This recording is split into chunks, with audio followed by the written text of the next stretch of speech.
What's up, everybody? This is Ross with the Boxing Pills, and I have some news about Ruiz versus Joshua 2, the rematch held on 7th of December in Saudi Arabia. And my news is more about the things that everyone knows, but no one talks about, and there is a reason why they don't talk about it, right? First of all, this is Boxing Pills. I'm gonna bring you the best boxing news. So if you like boxing, please be sure to subscribe, and if you like the video, hit the like button. Thank you very much. Back to the video.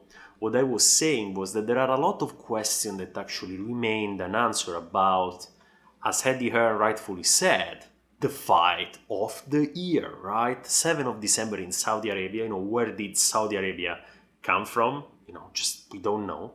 And there are a lot of things that actually just look strange about the rematch. And it's mainly, not only, about actually three questions. Why did Anthony Joshua actually decide not to go to New York? Because that's what he said before, right? Just look at this interview, that's what he said before. He wanted to fight in New York to right the wrong. He didn't do that. The second is, what does actually Ruiz think about going to Saudi Arabia? Because honestly, was a bit quiet on Twitter. Usually it's a very loud guy on Twitter. All of a sudden he was quiet. And the third question is, of course, why Saudi Arabia? And just going back to the first question about Anthony Joshua not wanting to fight.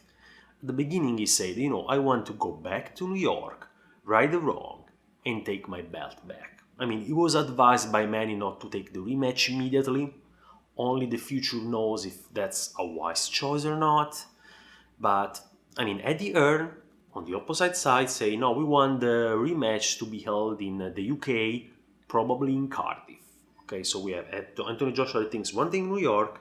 Eddie Hearn thinks another thing, Cardiff. Okay, and Eddie Hearn always made clear that even though he speaks a lot and he takes a lot of light, he takes a lot of spotlight, he say Anthony Joshua is gonna make the decision. I will inform him and he will make the decision. And all of a sudden the months were passing by and Joshua started to say that, he went to New York to fight, and now, he's right that the champion of the world goes back to the UK. A fair exchange, right? So why did he change his mind? And all of a sudden he thinks like Eddie Hearn thinks.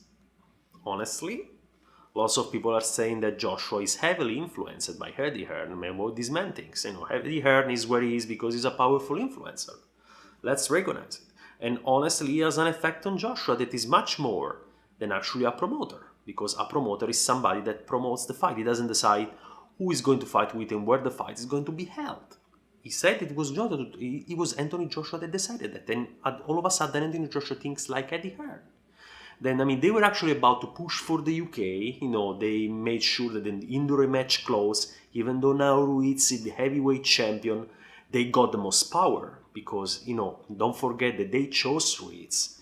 So in the match contract, in the Joshua versus Ruiz 1, they made a rematch clause that even though now Ruiz is the champion, he's still bound by contractual obligation to rematch Joshua, and Joshua has a lot of power in deciding where the rematch is going to be.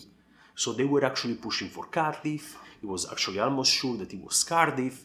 And all of a sudden, the Dillian Whyte scandal came on. You know that actually Dillian Whyte tested positive for doping. He was found positive by the UK, at least on sample A. That was there was actually 3 days before his fight, and despite that, nevertheless, he was still allowed to fight. And that's something that's unheard of. The WBC was actually not notified. Oscar Rivas Corner, his opponent, was not notified. It looks like they kept it a secret. And Ruiz rightfully thought, you know what, if I go to the UK, maybe Joshua can get away with things he wouldn't get away in the US or elsewhere. So he tweeted that he's not going to have the rematch in the UK because, of course, Joshua is heavy favorite over there. And Dillian Whyte got away with something he wasn't supposed to go away with. So maybe Joshua should do the same. And everybody agrees with Andy Ruiz. The UK for a boxing match, represent a dangerous ground. And Ruiz, I think, was adamant about not going to the UK, and then actually they decided to go to Saudi Arabia. And then that actually brings the next question, why Ruiz was actually silent about Saudi Arabia, because he didn't tweet. I mean, if you go to his Twitter now, there is no tweet about Saudi Arabia, only Eddie Hearn tweeted about the rematch. And I mean, to be honest, what I believe, and there were also some rumors saying that even after the announcement, after Eddie Hearn tweeted the official announcement, Ruiz didn't actually sign the contract for the rematch in Saudi Arabia. I mean, these rumors got actually cleared today. Today it was actually confirmed that Ruiz signed the rematch contract, so the rematch in Saudi Arabia, it looks like it's 99% sure. But I honestly think he had to be kind of forced, because of course the negotiation power was on Joshua's hand. They already granted him that the rematch wasn't going to be in the UK. Saudi Arabia was putting a lot of money. Probably the purse of Ruiz was increased, because the rumors said that part of the reason why he didn't want to sign was because he was getting a lower purse than Joshua or something like that. Looks like Saudi Arabia offered 33 millions for the fights. I think, they increased Ruiz's purse a little bit, so he signed. I think the reason why he's not happy about Saudi Arabia, of course, that's for sure. Otherwise, he would have tweeted something, right? But at least he's happy about the money that Saudi Arabia is offering him. And now Saudi Arabia represents for Ruiz the path to freedom. Because if he wins the rematch with Joshua, he's actually free. He's really the heavyweight champion of the world. He's not bound to any contract at all. He can decide what to do. So that's why I think it was kind of a hard decision for Ruiz, but at the end, I mean, the money is there, it's a neutral ground, he was granted his wishes that he's not in the UK where he could have been in danger, so that's okay. I mean, and the third question is, why Saudi Arabia? Because if you think about it, the box, it's either in the UK or it's in the US, it's not in Saudi Arabia. Saudi Arabia got heavily criticized for the violation of human rights that they do, even though they're actually going to improve it. And actually, probably that's what they want to do. They want to promote themselves across the globe as a respectable country. They have all the money in the world to do it, and the money in boxing for the fights is 70 to 80% of the equation.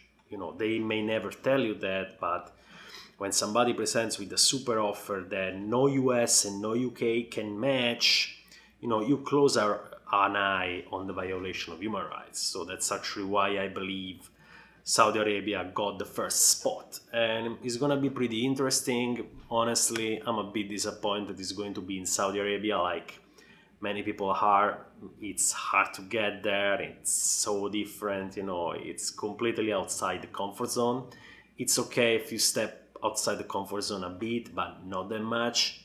On the other hand, I mean, it's a neutral ground, so the winner can never claim that he got any advantage or disadvantage, so that's fair. And I look forward to the rematch on 7th of December. Please, if you like the video, if you like the channel, subscribe. I thank you very much, and I'll see you in the next video.